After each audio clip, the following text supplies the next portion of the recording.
welcome back to my channel. Jadi mungkin ini adalah video yang sudah ditunggu-tunggu dan paling tunggu-tunggu ya, karena aku sudah berhutang video ini dari lama. Karena for your information, minggu pertama itu sempat sakit dan emang butuh adaptasi sih. Dan sekarang aku rasa semuanya udah mulai stabil dan aku udah siap untuk sharing. Sebenarnya lebih ready juga sih sekarang buat sharing karena aku jadi sudah merasakan gimana rasa jadi au pair meskipun baru 3 minggu ya. Oke, langsung aja ke videonya. Maaf ya, ini aku habis keramas jadi ya penampilannya agak seperti singa, tapi ya udah, yang penting kita kayak ya sharing-sharing aja dan kayak talk. So kali ini aku akan bagi videonya jadi 3 bagian. Yang pertama adalah apa itu au pair, yang kedua adalah syarat menjadi au pair yang teman tanyain juga, dan yang ketiga adalah pengalaman pribadi aku.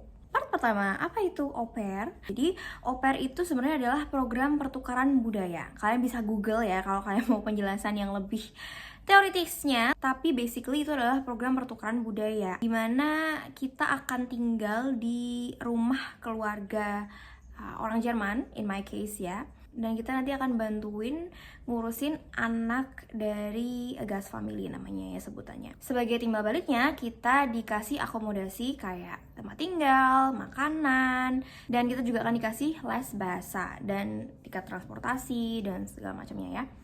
Nah, program ini tuh nggak hanya cuma di Jerman, tapi ada juga yang di Belanda, ada juga di Austria, Swiss, dan kayaknya basically di semua negara ada. Tapi buat orang Indonesia yang mau apply au pair, kayaknya hanya beberapa negara yang bisa di-apply. Salah satunya adalah Jerman. Setiap negara itu ketentuannya berbeda. Tapi memang program ini dikhususkan untuk anak muda, terutama cewek. Tapi kalau cowok ada beberapa juga yang apply dan keterima. Tapi itu tergantung dengan keluarganya masing-masing mau menerima atau enggak. Part 2, tahapan menjadi au pair. Nah, ini banyak teman-teman yang nanyain. Ini aku share berdasarkan apa yang aku lalui ya. Yang pertama ada les bahasa. Jadi aku waktu itu les bahasa sekitar bulan April, either Maret or April ya. Jadi sebelum aku lulus waktu itu, aku sambil les bahasa sambil skripsian. Nah, untuk les bahasa ini budgetnya waktu itu aku 2 juta. 2 juta itu untuk level A1. Jadi A1 sub 1 dan A1 sub 2 gitu ya. A1 itu apa sih A1 itu Kak? Buat yang nggak tahu, A1 itu adalah level basic dari belajar bahasa. Contohnya, kamu bisa ngomong siapa nama kamu tinggal di mana, kamu siapa, kamu kayak salam kenal, selamat pagi gitu ya, istilahnya basic. Jadi syarat utama kalian mau apply au pair adalah kalian harus punya sertifikat A1. That's why kita harus les bahasa. Tapi buat kalian yang mau otodidak, boleh banget. Jadi budget 2 juta ini adalah budget yang aku keluarkan ya. Tergantung kalian juga les di mana. Dan waktu itu aku les online di Deutsch Lernen mit Farah. Aku kasih Instagramnya di sini. Itu full online, Senin sampai Jumat, 1 hari 2 jam, oke? Nah, les bahasa itu totalnya 2 bulan. Setelah kita les bahasa, kita lanjut ke tahap kedua yaitu ujian. Nah, ini adalah istilahnya step pertama di mana kamu akan merasakan stres ya, karena menurut aku bahasanya sebenarnya kalau A1 itu nggak terlalu susah untuk A1 ya, tapi untuk tesnya itu deg-degannya luar biasa gitu, gramatiknya tuh kacau total gitu loh.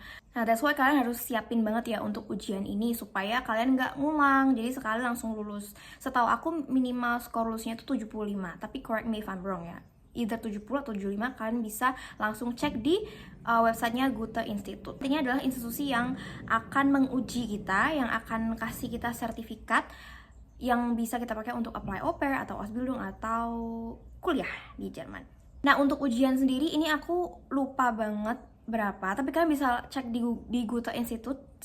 Seingat aku sekitar 2 juta, jadi sekitar 1,7 sampai 1,9 deh, aku lupa. Itu tesnya di Jakarta ya, jadi harus di Jakarta. Nah, setelah ujian itu kalian harus nunggu hasilnya sekitar 1 bulanan. Itu nanti akan dikasih tahu kalian lulus atau enggak. Pokoknya targetnya adalah lulus. Aku juga waktu itu targetnya lulus aja, nggak perlu sampai target aku 95, 98 gitu ya, tidak perlu. Nah, setelah kalian dapat sertifikatnya, itu kalian langsung cari Gast Family. Sebenarnya ini tergantung kalian masing-masing ya, karena waktu itu aku sebelum sertifikatnya keluar pun aku sudah cari-cari Gast Family. Ada beberapa website yang kalian bisa pakai buat cari Gast Family, tapi waktu itu aku pakai aupairworld.com.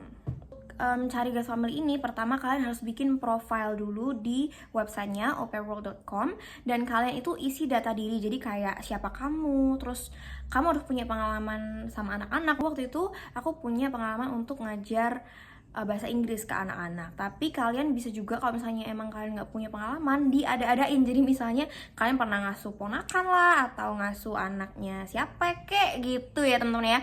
Jadi istilahnya profil ini tuh dipakai untuk dilihat sama calon guest family kita. Oh, ini anak nih bisa nih bergaul sama anak kecil, karena keluarga kita juga pengen tahu kan kita siapa gitu. Kalian isi selengkap-lengkapnya. Waktu itu aku isi pakai bahasa Inggris. Jadi profilnya pakai bahasa Jerman, tapi data dirinya semuanya pakai bahasa Inggris. Kenapa? Karena aku ngerasa aku juga mau cari guest family yang bisa bahasa Inggris gitu. Itu agak muluk-muluk ya. Tapi kalian bisa translate juga ke bahasa Jerman, lalu dikopas ke data diri itu. Kalian isi hobi kalian, apa yang kalian lakuin sehari-hari, kegiatan kalian tuh ngapain biasanya. Jadi pokoknya isi sejujur-jujurnya ya. Itu jangan dibohong-bohongin gitu. Maksudnya apa yang kalian tulis ya benar kalian pernah melalui itu.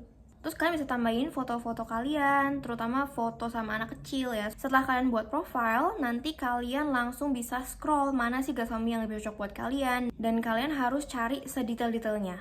For example, keluarganya itu ada yang memang asli orang Jerman, ada yang campur, ada yang bahkan ada orang Indonesia juga gitu waktu itu aku nemuin. Tapi saran aku ya, tips dari aku sangat merekomendasikan untuk kalian cari yang keluarga asli Jerman. Kenapa? Karena nanti akan berpengaruh waktu kalian wawancara visa.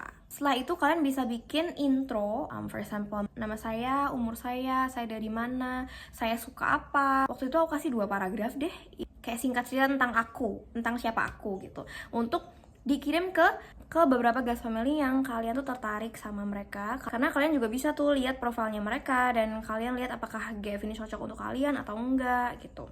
Nah, untuk guest family ini aku saranin kalian bener-bener pilih dengan seksama, karena nanti kalian akan tinggal sama guest family itu selama 1 tahun gitu. Jadi kalau misalnya ternyata nggak cocok, kalian harus ganti lagi tuh, kan ribet lagi gitu loh. Jadi pastikan kamu itu sanggup untuk bisa tinggal sama mereka gitu. Masing-masing guest family itu juga punya ketentuan masing-masing ya buat kalian, apa yang harus kalian lakukan nanti di rumah itu. Kalian harus bantu-bantu apa. Ada beberapa yang menurut aku pekerjaannya terlalu berat gitu untuk seorang au pair gitu. Jadi perlu kalian garis bawahi bahwa au pair itu nggak kerja ya teman-teman ya. Au pair itu cuman pertukaran budaya. Jadi kita itu nggak digaji di situ. Kita cuma dapat pocket money sebanyak 280 euro. Ini untuk Jerman ya. Masing-masing negara beda. Jadi jangan cari guest family yang menurut kalian tuh nggak worth it untuk dapat uang segitu gitu ya. Jadi semuanya sesuaikan dengan apa yang kalian mau dan apa yang cocok sama kalian, oke? Tentang guest family ini banyak yang masih bisa digali. Tapi kalau misalnya kalian punya pertanyaan tentang guest family, kalian bisa langsung reach out ke aku ya, karena nanti terlalu panjang videonya. Oke, setelah ketemu guest family, waktu itu aku ketemu sekitar 2 mingguan setelah ngechat mungkin sekitar 20 guest family ya. Dan aku waktu itu sempat video callan sama 3 guest family, dan akhirnya aku memilih guest familyku yang sekarang dengan segala pertimbangan. Jadi pertimbangkan baik-baik. Waktu itu aku sekitar 1 minggu lebih deh pertimbangannya gitu. Jadi aku juga nggak mau buru-buru waktu itu.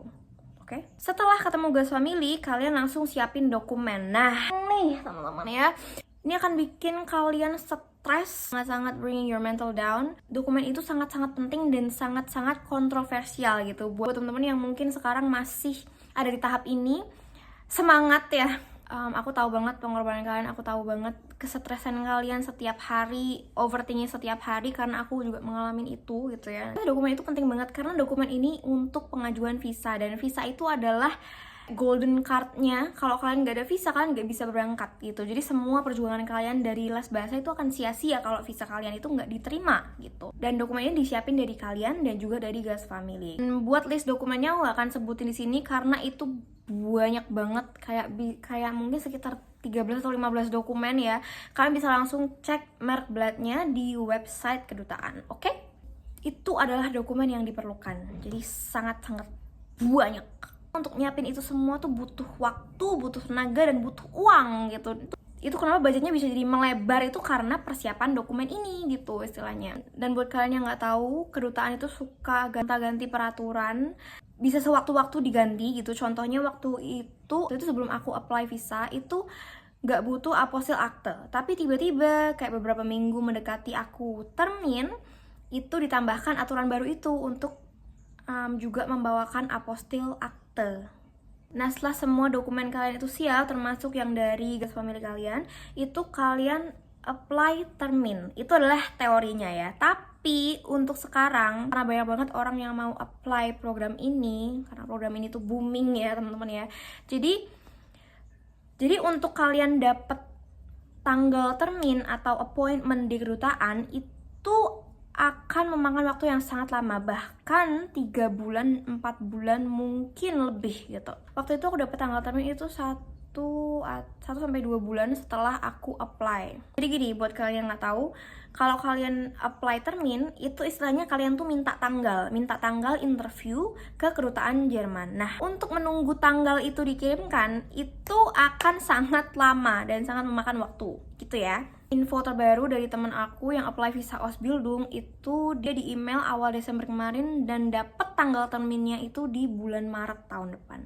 3 bulan. Jadi that's why waktu itu sebelum dokumen aku ready pun aku sudah ambil termin, sudah minta tanggal termin ke kedutaan gitu. Supaya nunggunya itu nggak terlalu lama karena dokumennya itu yang dari gas family itu bisa expired guys. Ada yang expirednya itu 3 bulan atau 1 bulan aku lupa ya, tapi pokoknya dokumennya itu bisa expired gitu. Itu berlaku juga buat sertifikat bahasa Jerman kalian, itu expirednya 1 tahun. Jadi kalian mulai ngerti ya seberapa stresnya pengurusan dokumen ini karena kita ambil contoh, ternyata interviewnya nggak berjalan dengan baik, lalu visanya ditolak. Jadi kita harus ambil les bahasa lagi, ngulangin, karena sertifikatnya cuma berlaku 1 tahun. Itu adalah hal yang bikin stres dan bikin semua yang mau apply itu jadi ragu guys. Jadi terlalu banyak resiko buruk yang bisa terjadi gitu. Enough talking about document. Fast forward, setelah kalian dapet tanggal termin, kalian langsung latihan untuk interview di kedutaan gitu. Jadi untuk au pair Jerman itu kalian harus interview langsung sama orang kedutaan gitu. Ada beberapa yang dapatnya orang Jerman asli, ada beberapa yang dapat orang Indonesia. Aku personally dapat orang Indonesia waktu itu, laki-laki ya, jadi mas-mas itu. Dan interviewnya itu pakai bahasa Jerman. Ada juga yang pakai bahasa Indonesia, tapi harus siapin pakai bahasa Jerman full. Karena waktu itu aku juga pakai bahasa Jerman, yang bahasa Indonesia itu cuma kayak di awal sama di tengah-tengah doang, sisanya semuanya pakai bahasa Jerman. Contohnya kayak mau ngapain kamu ke Jerman, kenapa ikut au pair, kamu sebelumnya ngapain, dan sebagainya. Kalian bisa cari juga tips jawab interview di kedutaan di beberapa video orang-orang, itu banyak banget videonya, oke? Nah, untuk biaya visa itu waktu itu aku 1.300.000 ya, dan itu diterima atau ditolak pun kalian harus bayar 1.300.000. Setelah interview kedutaan lancar, kalian pulang, kalian tunggu visa. Nah, ini menurut aku adalah puncak ya, puncak kesetresan dan puncak overthinking yang gak ada habisnya. Kenapa? Karena waktu itu aku nunggu visa tuh hampir 2 bulan dan itu stresnya setengah mati. Stresnya tuh setiap hari. Dan apa stres sih, Kia? Kan nunggu doang. Nah, karena nunggu itu guys, kalian tahu sendiri ya, menunggu itu tidak enak. Setiap hari itu aku overthinking kayak gimana ya kalau misalnya aku nggak diterima, gimana ya kalau fast forward lagi setelah menunggu visa dan setelah visa kalian itu approve gitu ya, nanti kalian akan dapat notifikasi dari email gitu, kalian langsung ke Jakarta untuk kasih paspor kalian untuk ditempel itu visanya gitu. Jadi selama kalian menunggu, paspornya itu nggak ditaruh di kedutaan ya, paspornya itu kalian bawa pulang, nanti setelah approve baru kalian pergi ke kedutaan lagi untuk ambil. Setelah visanya udah ada, tinggal berangkat, selesai, yeay. Oke, itu adalah part 2-nya. Sekarang kita ke part 3, yaitu aku mau share pengalaman pribadi aku dan istilahnya curcol gitu ya. Jujur pengalaman visa ini adalah pengalaman yang gak akan mau aku ulangin lagi. Kenapa? Karena waktu itu tiap hari itu aku kerjaannya bener memotivasi diri aku sendiri supaya ayo bangkit, ayo semangat, ayo jangan nyerah, ayo jangan overthinking, ayo stop mikirnya enggak, ayo coba nikmatin aja waktu tunggu kamu. Tapi semua itu susah banget untuk dilakukan. Aku bisa bilang gini kenapa? Karena aku juga adalah mantan varian job. Seperti yang kalian tahu, aku tahun lalu itu juga ke Jerman dan aku juga tahun lalu ngurus visa guys. Tapi ngurus visa varian job tahun lalu sama ngurus visa au pair tahun ini itu nggak bisa dibandingin sama sekali itu. Karena tahun lalu itu aku bener dibantu sama pihak universitas, sama Madam Ike waktu itu, sama teman-teman aku. Dan sekarang tuh rasanya kayak apa-apa tuh sendiri. Aku tunggu visa varian job itu cuma 10 hari. Sekarang itu 2 bulan gitu. Dan dokumennya lebih susah, semuanya lebih susah, persiapannya lebih gila gitu. Dan menguras tenaga banget. Terutama waktu itu aku baru lulus, jadi peralihannya tuh kerasa banget gitu loh, kayak aduh setelah lulus mau apa ya, aduh sekarang masa cuma nunggu doang nih, aduh plan B-nya apa ya, plan C-nya apa ya gitu. Semuanya tuh isinya pertanyaan kepada diri sendiri gitu loh, dan itu tuh nggak sehat banget, rasanya bertubi-tubi gitu loh cobaannya, kayak harus apostil ini, harus nunggu, dan ada aja masalahnya gitu. Waktu itu aku sampai malam hari jam 11 malam, tengah malam sebelum aku appointment paginya, itu aku masih di tempat fotokopi dan masih fotokopi dokumen, fotokopi. Ada aja yang salah, ada aja yang kurang, dan segitu khawatirnya sama dokumen sampai istilahnya satu guratan di dokumen itu aja tuh aku sampai pikirin itu bakal berpengaruh nggak ya sama visa aku, ditolak atau enggaknya visa aku gitu. Jadi itu sangat-sangat menjadi tantangan dan cobaannya istilahnya. Aku bersyukur banget aku punya Tuhan, dan Tuhan tuh bikin aku ngerasa aku nggak sendiri gitu loh. Kalau aku nggak punya Tuhan, aku akan menyerah dan aku akan terjun payung detik itu juga gitu. Dan aku selalu sama teman-teman yang udah berjuang buat visanya. Jadi meskipun aku udah berusaha pun, kalau misalnya aku nggak punya rasa pasrah dan rasa berserah, itu aku nggak akan bisa sih sampai detik ini. Nah, selanjutnya adalah keadaan gas family aku. Jujur waktu pertama aku sangat-sangat bingung ya sama gas family aku yang sekarang. Kenapa? Karena gas family aku ini emang agak unik gitu cara kerjanya. Jadi biasanya kalau au pair tuh kan tinggal satu rumah sama gas family-nya, sedangkan aku dikasih apartemen sendiri di kota yang berbeda gitu. Dan gas family aku ini punya 2 au pair sekarang, jadi ada aku dan satu lagi dari Kanada. Jadi jatuhnya kita itu kayak shift-shiftan gitu. Tapi aku merasa ini adalah tipe gas family yang cocok banget buat aku gitu. Jadi aku cuman kerja 3 hari seminggu, Kamis, Jumat, Sabtu, dan gak lebih dari 30 jam.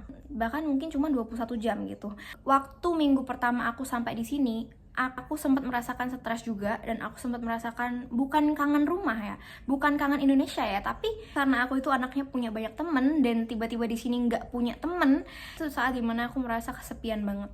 Terutama karena tahun lalu itu aku sini bersama temen-temen ya, dan aku tinggal di satu apartemen yang isinya itu mungkin tuh 20 anak gitu. Jadi kalian nggak akan merasa kesepian gitu. Tapi di sini aku punya apartemen sendiri, aku tinggal sendiri, dan itu adalah momen dimana aku merasa oke, aku sendiri, oke, let's survive gitu. Itu terjadi banget di aku di minggu pertama. Tapi setelah itu pelan-pelan baru aku bisa beradaptasi, dan aku merasa oh, I like who I am right now, I like where I am right now, and this is what I deserve gitu. Jadi ketika kalian nanti sampai di negeri orang, okay to feel lonely and it's normal gitu. Kalian cuma butuh waktu aja kok gitu. Terima kasih sama pacar aku dan keluarganya yang sangat-sangat welcome sama aku. Oke, nextnya tips buat kalian yang mau apply. Sebenarnya aku rekomendasiin gak sih kalian ikut au pair? Aku rekomendasiin banget buat kalian yang mau ikut au pair. Tapi untuk yang au pair di Germany, sebenarnya deep down aku nggak pengen kalian merasakan seperti apa yang aku rasakan. Kalian benar-benar harus lower your expectation, karena semuanya itu akan frustasi, galau, stres, dan sebagainya gitu. Nah, terutama sekarang kedutaan nambah peraturan apostil ijazah SD, SMP, SMA. Jujur aku nggak ngerti kenapa mereka kasih peraturan ini, tapi aku dengar katanya memang karena banyak yang apply, jadi mereka berusaha untuk menyeleksi supaya orang itu mikir 1000 kali untuk apply gitu. Opsi yang bisa kalian ambil adalah kalian apply au pair ke negara lain, contohnya ke Belanda, Swiss, dan Austria. Aku rekomendasi untuk kalian coba apply au pair ke negara-negara ini. Oke, that's all untuk video ini. Cukup panjang, tapi aku seneng sih. Rambut aku udah dibasah sampai menjadi kering total ya, seperti singa. Nggak apa-apa. Buat kalian yang mau tanya-tanya lebih lanjut, bisa langsung ketik di komen aja, nanti akan aku balas. Oke? Follow juga Instagram aku karena aku sering update di Instagram. Semoga videonya membantu kalian. Banyak omongan di luar sana yang bilang au pair nggak worth it, Osbildo nggak worth it, visanya susah dan sebagainya. Banyak penolakan setiap hari. Tapi aku yakin kalau kalian yakin dengan apa yang kalian mau, you will find a way. Sekian dari aku, bye-bye.